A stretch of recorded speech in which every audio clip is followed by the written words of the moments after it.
can we discuss some common pitfalls or mistakes marketers make in their email marketing campaigns and how can they avoid them? Yeah, so I would say some of the common pitfalls for email marketing is for sure over communication. I touched on this a little bit before, but basically, if you're communicating too much to your clients, you're going to start seeing them start pulling back. They're not going to want to open the emails. They're going to hit unsubscribe. Over communication is definitely, I think, a mistake that a lot of people make. They just they'll get a request, send this email out now, send this email without taking a step back and looking at a content calendar and be like, we just sent out an email yesterday, or we just sent out an email this morning. Being able to kind of put your foot down and say, we need to hold back a little on how much we're communicating with our customers so that we're not annoying them and we're not losing them. And then I think another pitfall that sometimes happens as a marketer is you'll find something that works for you and your company, and you'll keep doing that without really testing new things. Everything's constantly changing in marketing in the world, and we got to continue trying and learning new things so that we don't bore our audiences. We want to keep them on their toes. We want to keep them excited and keep them opening what's working. So always trying new things here and there to see what will work for your audience.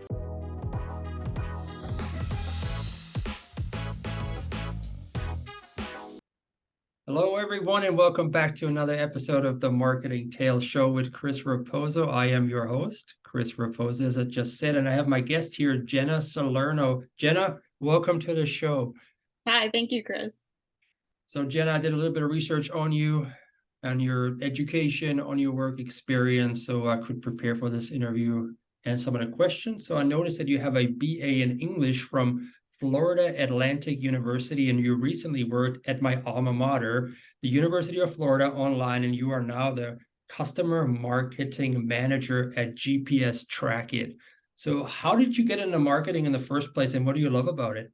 Yeah, so I was definitely one of those people in high school that had no clue what I wanted to do after graduating. And I kind of, when applying to colleges, I was like, let me think of like my favorite courses, which I've always been more of like the creative type of person, into the arts, like literature and stuff like that. So I decided to apply for an English degree. I got in the program, always thinking that I'd probably switch at some point, and wound up really just loving learning more about literature and writing. And once I got to my latter years of my degree, I was like, okay, what's the next step? And marketing was one of those options. So I decided to do an internship during my junior or senior year, and basically really enjoyed writing blogs, creating social media posts, things like that.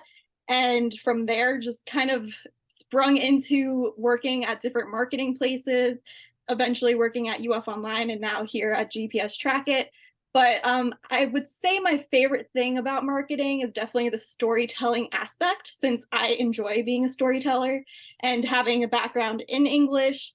It's for sure something that I'm more skilled at, and every company needs someone who can tell stories. So having someone that can actually write clearly, being able to tell different brand stories, is something that I truly enjoy.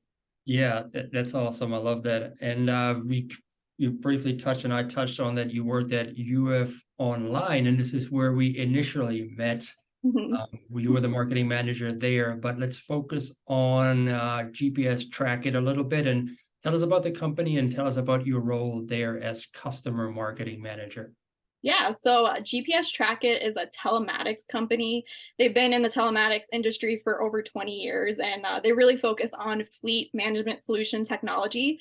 So anything from like asset trackers to vehicle trackers. We have a really cool online platform where it shows like a map of the United States, and it will show where your vehicles are. So it's really great for fleet companies and field service companies who need to track their various vehicles and their various assets at all times. One of the cool things we have is a product called VidFleet. So it's basically like a video camera in the vehicle, and it will record the driver. So if the driver's falling asleep, it will notify the fleet manager that they're falling asleep, or they're texting, or things like that. So it'll automatically let them know through the platform, and then the fleet manager can, contact the driver, make sure everything's safe and sound with all that stuff. So basically a lot of like safety management with our products, and it's a great solution for anyone who has field services or fleet management type of needs. Camera on the driver, that'll keep them honest. Yes, yeah, definitely.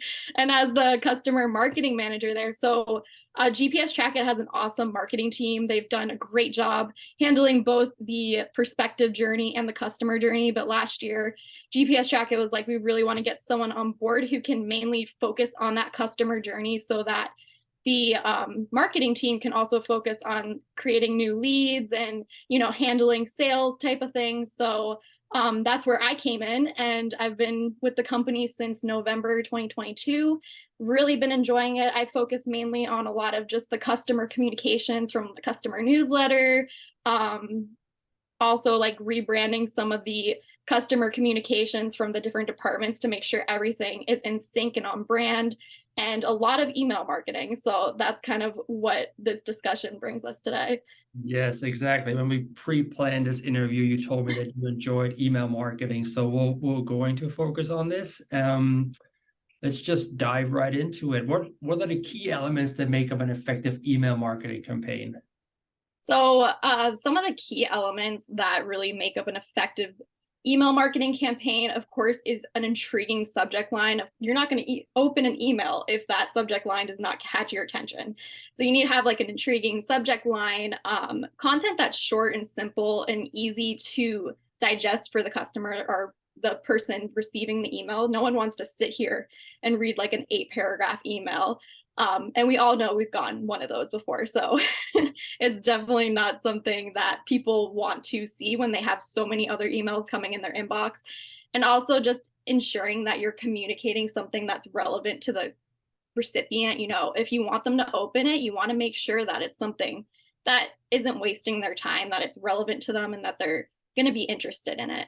So another, I would say probably one of the key elements that I'm going to talk about a lot in this interview is over communicating too, making sure you're just not over communicating people with an email marketing campaign. If you're going to have like 10 emails within an email marketing campaign, make sure you take a step back and say, okay, how much are we emailing our clients? What other communications are they getting? And how can we spread those communications out so that we're not oversaturating them with so much content? Yeah, I do a little bit of email marketing, and we have one newsletter, so that's basically filled with our monthly blog posts and some other webinar invites and such. What kind of content works best in email marketing campaign? Can you share some tips on how to create an engaging and compelling content within that email? Yeah. So some of the content that I find that works best is definitely content that is exciting and interesting to the client or customer. And also, I find like putting in media in emails really helps. People don't really want to read. We're in this era where people just want to go on social media and watch a 5-second video and just keep scrolling like through TikTok or Instagram. So being able to kind of insert some type of media into your email that will catch that recipient's attention so that they can sit and watch a video that maybe instead, if you didn't have the video, you probably would have had 2 more paragraphs of content. Instead, put those 2 paragraphs of content in a video, in an infographic, and some type of motion graphic so it catches their attention more, are things that I've really found work well in email content. That makes a lot of sense. I like videos personally. I usually either do video or podcast is how I consume. Reading, if it's like a huge block of text, I'm like kind of turned off. Yeah. I only read it if it's from somebody I'm really, really interested in. Mhm.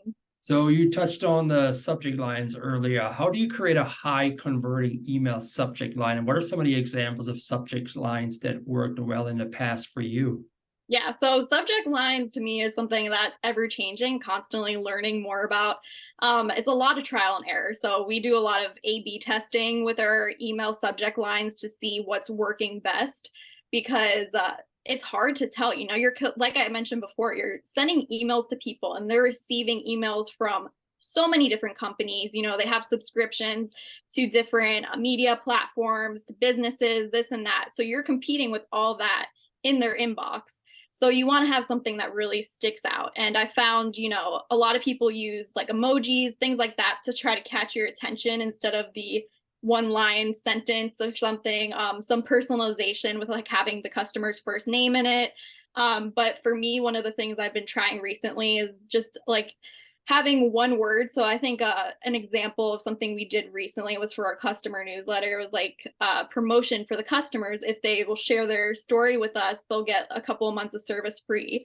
And so I did like your story plus GPS track it equals money savings for you. And that actually, when we did the A/B testing, it converted more than the other subject line, which was like avoid, I think, road accidents or something for Memorial Day, something different. So I've just been doing a lot of like a more risky, a more interesting, intriguing subject line, and then like a more safe subject line to see which ones actually convert more.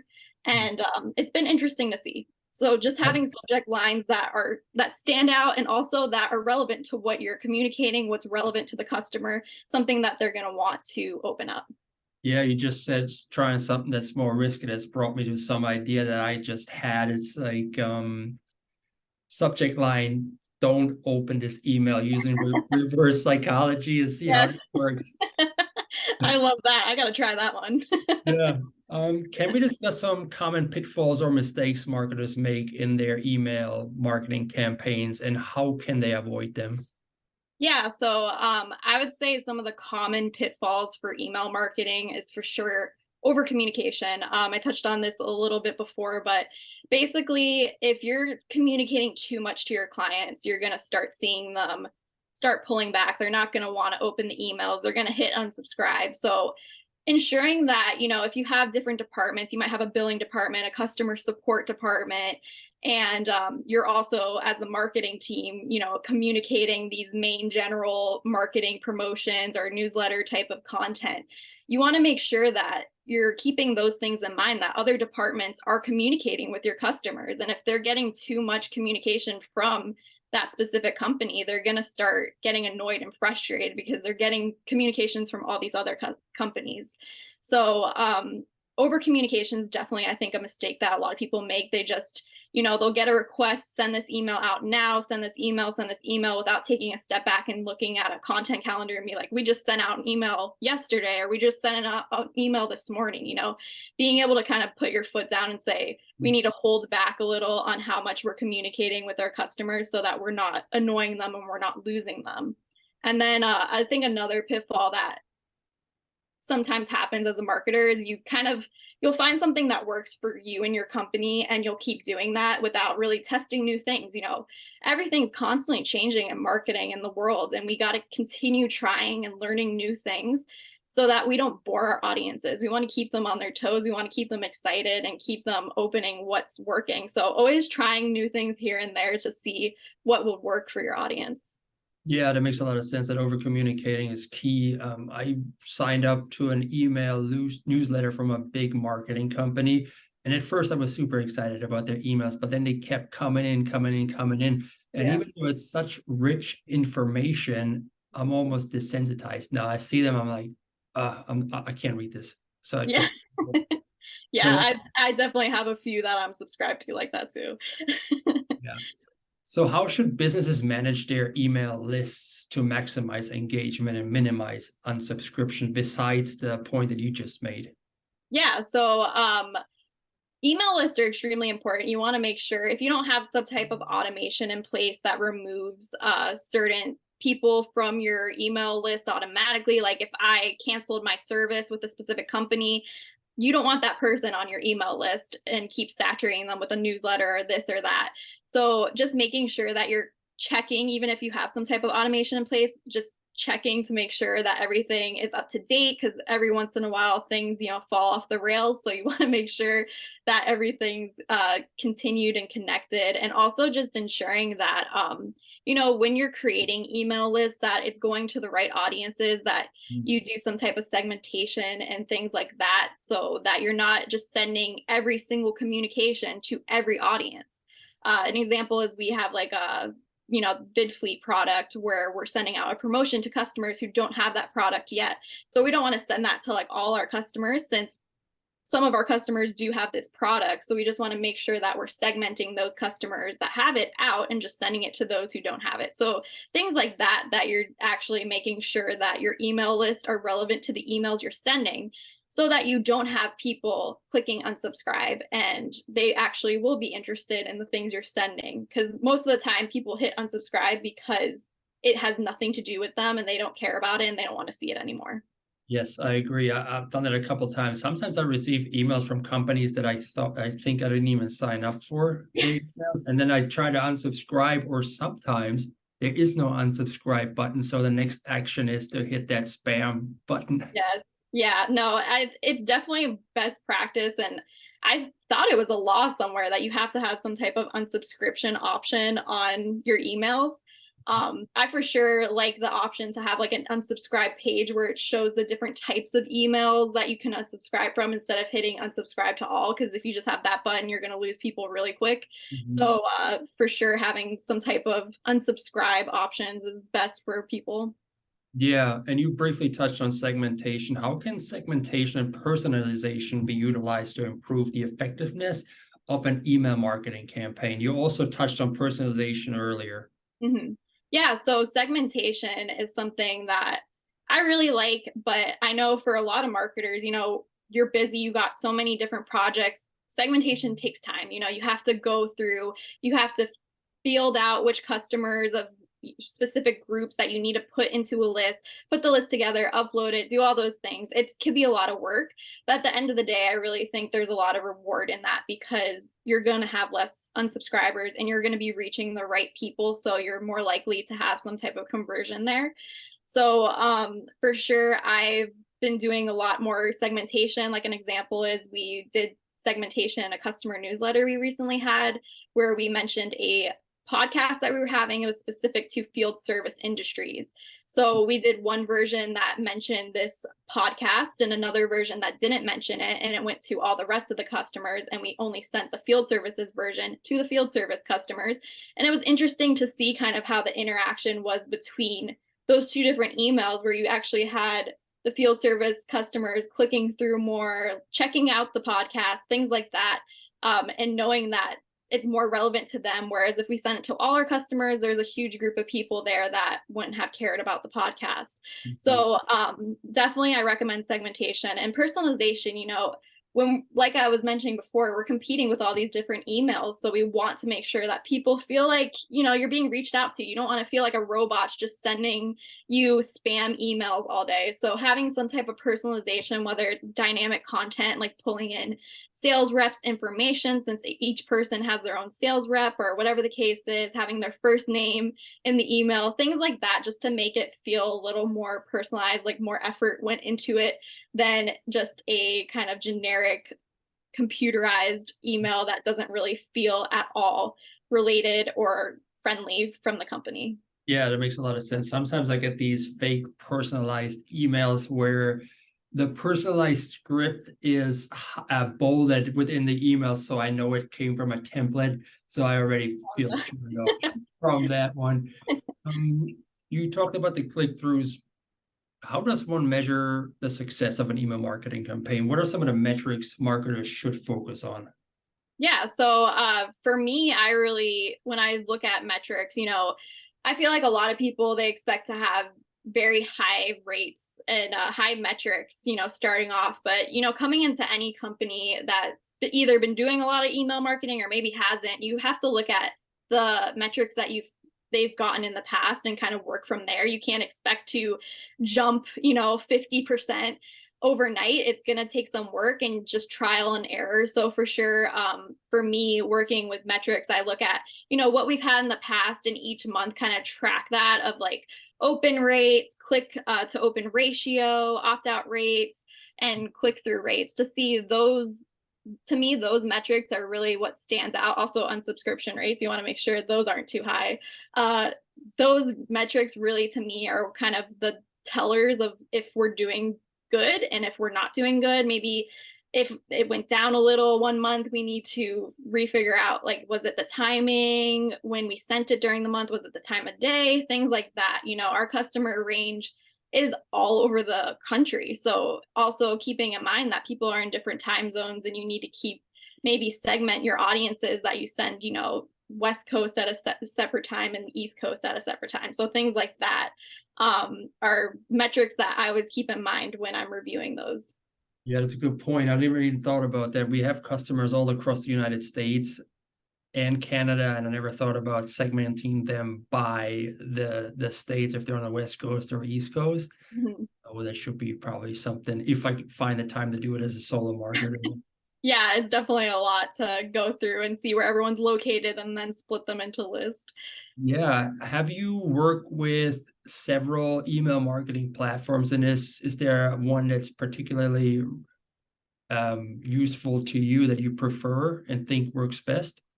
So I'll admit I haven't worked with many email marketing platforms. I am through and through with Pardot. That's been the one platform that I've worked with pretty much my entire career. And I mean, I like Pardot for sure. It has its flaws. It can use work in some areas, but if you work with Salesforce as your CRM, it really integrates nicely and you can pull a lot of stuff and do a lot of things with dynamic content by having that integration with Salesforce. So there's definitely benefits to that. But I do know there's a lot of email marketing platforms out there that are beneficial based on, your company's needs. So it really depends on which kind of needs you have and how you want to use email marketing. Sure. So, fun fact about Pardot, the founder of my current company, Hannon Hill, his name is David Cummings. He also founded Pardot and sold it to Salesforce. Really? That is cool. It is crazy. Yeah. Yeah. So you've been in marketing for a little bit now. What is one important lesson that you've learned over the course of your marketing career that you can share with the audience? Yeah. So, one important lesson that I've learned about marketing is don't let anyone dull your creativity. It can be hard as marketers, getting feedback from different people, and there's different type of feedback. Of course, feedback's always necessary and welcomed, but sometimes when you just constantly receive negative feedback and there's no reciprocation of, oh, this is good, but also do this, it can take a toll on you. And for sure, we're at your self-esteem as a marketer and be like, am I actually doing, a good job in my work? But at the end of the day, it's something that I always tell myself is I'm in this role for a reason. I was hired for this role and I'm showing up, I'm doing the work, and I'm learning every single day to continue improving and continue being creative and trying new things. And that's what matters. So that would be my message to anyone is never let anyone dull your creativity as a marketer. Is a beautiful message. And it's also important to be part of some sort of a marketing community that you can bounce off ideas of one another. Mhm. Because I recently interviewed a CMO on this show, and she said that we should have empathy for the people that are in leadership above us, but that are not marketers because they don't understand it most of the time. Mhm. So if they give you that feedback, not to take it personally, but see it from their perspective that they may not know certain things that you know as a marketer. So Yeah. have empathy and then don't take it personally, right? Leave your Mhm. ego at the door. Exactly. Yeah, that's definitely something I've learned. My skin has grown a lot thicker the more years I'm in marketing.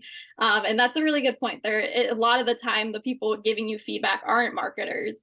And for sure, there's empathy that needs to be given both ways as people in marketing. So I like that. True, exactly. And then my wife always tells me, receive the feedback gracefully, because if you constantly push back, then people think, well, this person can't take any feedback. Yeah. And you may not grow either. So it's a fine line in between. Mhm. You have to walk as a marketer. But yeah, definitely get in contact with peers, people, mentors that have been doing it for a while in order to really know, are you on the right path or Yeah. not? Like you just did in the pre-interview and told me that I'm doing a good job, and it seems like I've been in marketing longer than I am. That was very encouraging to me. So thank you Yeah. for that. And then let's talk about furthering educating educating ourselves further as marketer. What are two books, podcasts, or other resources that you can recommend to the listeners to dive a little bit deeper into, the world of marketing? Yeah. So hopefully mine aren't too generic and probably have been mentioned on your podcast at one point or the other, but I love using HubSpot. That's been a huge place for learning for me. As I mentioned, I got a degree in English, so I didn't really get a marketing degree. I've learned everything while working. So for sure, I've done a lot of education like through HubSpot, of course, like those SEO free certifications, things like that. And then also my current manager got me into the Marketing Brew. So it's kind of a newsletter that has some marketing updates. And I find that pretty interesting and informative to keep me up to date with what's going on in, current marketing society. So those are my two resources that I've been into recently. Awesome. Yeah, perfect. Yeah, I heard about the HubSpot, those blog posts that are really relevant. They're like huge and really in depth. So Mhm. very helpful. I'm getting those certificates as well. I'm a big fan of LinkedIn Learning. I Yes. have Yeah. that subscription through the University of Florida. So I'm still referring back to that every once in a while to Yeah. learn about a certain topic. Now, as we close the episode, how can people get in touch with you to either get more advice on email marketing or to learn about your company, GPS Tracking? So you can connect with me on LinkedIn, on my LinkedIn profile. I'm always looking to expand my network and happy to talk with people on there. Also, if you want to learn more about GPS Track It, feel free to reach out to me. Or you can also check out our website, gpstrackit.com. It's very clear, shows like all the cool things that we're doing. And I also highly recommend following our social channels at GPS Track It. Our marketing team does a fantastic job with the content on there. So definitely check it out. Awesome. Jenna, I really appreciate you being on the show today. It was super insightful. I learned a lot. I'm sure the audience learned a lot too. And I just thank you for being a part of it. Thank you so much, Chris. It was great being here. All right, take care. All right, take care. Bye.